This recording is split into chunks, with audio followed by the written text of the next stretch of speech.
Hello everyone, good morning. তো সকাল সকাল ঘুম থেকে উঠে পড়েছি আমি ওয়ার্কআউট করার জন্য। একদমই নয়, কারণ আমি ঘুম থেকে উঠেছি তখন প্রায় আই থিঙ্ক 10টা বাজে। প্রথমে আমি 10 থেকে 12 মিনিট স্ট্রেচিং করলাম, তারপর স্ট্রেচিং করার পর আমি ওয়ার্কআউট স্টার্ট করলাম, যেটা আই থিঙ্ক আমি 20 মিনিটের মতো করেছি। যাই হোক, আমি রেডি হয়ে গেছি, মায়ের সাথে একটু বেরোবো বাজার করতে যাবো বলে। তারপর আমাদের এখানেই একটা কসমেটিক্সের দোকান আছে, অ্যাকচুয়ালি একটাই কসমেটিক্সের দোকান আছে লিটারেলি, আই ফিল লাইক। তো সেখানেই গেলাম আমি আর মা, কিছু কেনাকাটা করলাম, সেটা ভিডিওর শেষে দেখাবো। আর এখান থেকে গপুর জন্য একটু মিষ্টি নিয়ে নিলাম, আর আমাদের জন্য টক দই নিয়ে বাড়ি ফিরে এলাম।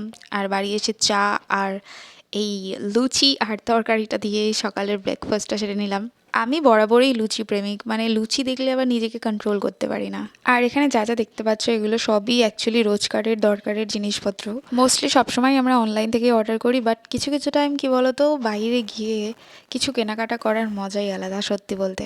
ব্যাস, এভাবেই খুব সুন্দর একটা সকাল কাটলো আজকের ভিডিওটা এইটুকুই। ভালো লাগলে একটা লাইক করে দিও আর একটা সুন্দর করে কমেন্ট করে দিও, ঠিক আছে? বাই।